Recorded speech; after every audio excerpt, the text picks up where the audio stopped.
Bad Batch Season 2 Episode 14 had a lot of different things going on, so let's get straight into the breakdown. We begin the episode on a dark gray looking planet which we later learn was Balmorra. Balmorra is in fact the prison planet that was first introduced in the Old Republic. However, depending on who controls the planet, more often than not, political prisoners, and in this case, defecting clones, are thrown into the mix as well. And among the clones that we see being escorted, the one that we can recognize is none other than Captain Howzer, the clone who worked for Rampart back in Season 1 on Ryloth, who was taken into custody after encouraging a few of his brothers to refuse the Empire's orders. So it's nice to see him back here. As the prisoners are escorted to their ship, we see the commanding officer by the name of Captain Pearce. The ship takes off and we can instantly see that it's a Gozanti freighter, the same type of ship that Mando and Bo Katan raided back in Season 2 of The Mandalorian. Another ship exits hyperspace and begins to attack the freighter. At the helm of the ship, it's none other than Ekko and Gregor. Gregor was the clone commando that the Bad Batch rescued from Tantiss back in Season 1 and first appeared in the Clone Wars. We are also introduced to two new clones by the name of Fireball and Namek. While not much is known about these two, judging by their armor, we can kind of deduce that they were once part of the 41st Elite Corps, which was led by Commander Gree, who was decapitated by Yoda during Order 66. So how these two ended up here is a bit of a mystery, but it's still cool to see that some of the 41st managed to get out. The team proceed to disable the Imperial ship, and the speed and efficiency in which they have managed to do this is proof that this is not their first time doing this, and that clones are far superior to stormtroopers. Captain Pearce orders the clone commando to erase everything, but were luckily stopped by Ekko and Fireball. Captain Pearce electrocutes himself to prevent himself from being questioned, much like the mystery clone in Episode 7, and like the captain in The Mandalorian. It's also worth mentioning that Captain Rex seems to be missing out on all the action, so it'll be interesting to see what he has been up to so far in a later episode. Back on Tantiss, Crosshair is escorted to the interrogation room, and on his way there we can see that all the different cells are filled with clones, letting us know that Tantiss was likely the location that Howzer and the rest were being transported to. Dr. Hamlock makes it clear that he is not interested in Crosshair shooting his commanding officer, but he is instead interested in the Bad Batch. Crosshair quickly deduces that he is after Omega, but Crosshair tells him that he has no idea where they are, which ironically is true. Hamlock introduces an interrogation droid, the very same one used on Leia in A New Hope. The escaped clones return to Coruscant, where they're being sheltered and supplied by Senator Chuchi.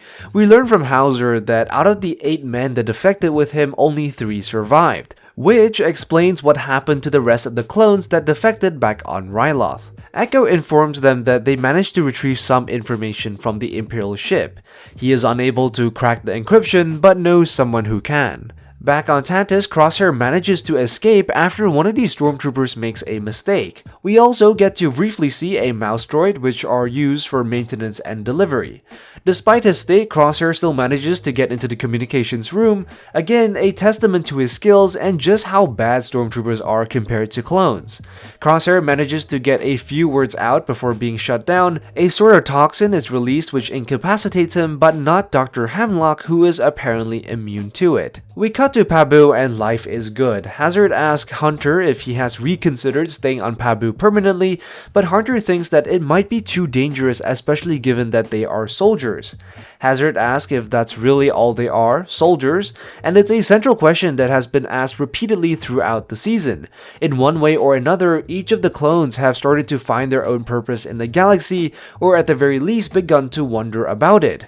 But Hunter does raise a good point. As wanted fugitives of the Empire, their presence amongst others will always put the people around them in danger. The moment the Empire is aware of their location, the Empire will be more than happy to root them out by whatever means necessary. So if Hunter should decide to stay at Pabu permanently, sooner or later the Empire is going to arrive. Tech teaches Omega how to fly, and she manages to pull off some pretty impressive maneuvers. Ekko finally shows up and informs the rest about his purpose. Hamlock has a call with Tarkin, and Tarkin expresses his concern about Tantiss being discovered, which is kinda funny given how the location of Tantiss has already long since been exposed, given that the Bad Batch were there in the previous season. But hey, I guess Rampart didn't report everything. Tarkin states that more and more clones have been questioning their orders, and Hemlock proposes a solution by asking Tarkin to send these clones to him. And this is likely so that he can conduct more experiments on clones. For an unethical scientist like Hemlock, clones are really just the perfect resource to experiment on. Not only does no one really give a crap about them, he sees them as imperial property to begin with. And with the amount of clones available, he essentially has an almost limitless supply to play with. Hunter and Ekko catch up, and Hunter tells Ekko that they can't possibly hope to defeat the Empire.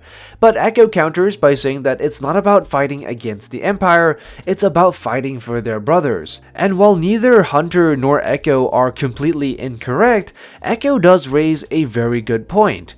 Instead of looking at their conflict with the Empire as seeking the destruction of an enemy, it's more about saving the people they care about. Hey, wait a minute, that sounds like... That's how we're gonna win. Not fighting what we hate. Saving what we love. The Bad Batch learn about Crosshair's situation through text decryption, and the team debate whether Crosshair's warnings are sincere or whether it's a trap.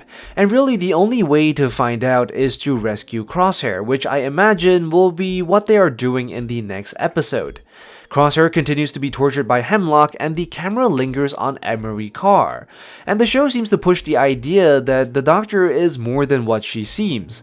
While she has appeared to be somewhat sympathetic to Crosshair's situation, her general demeanor doesn't seem to support this. So what this might suggest is that the Doctor might be after something else entirely, potentially seeking to take over Hemlock's position. So who knows, only time will tell. Anyways, that's all for this breakdown. Be sure to let me know what you think in the comments down below. Be sure to like and subscribe, and I will see you in the next one. I am the Lost Acolyte, and I have spoken.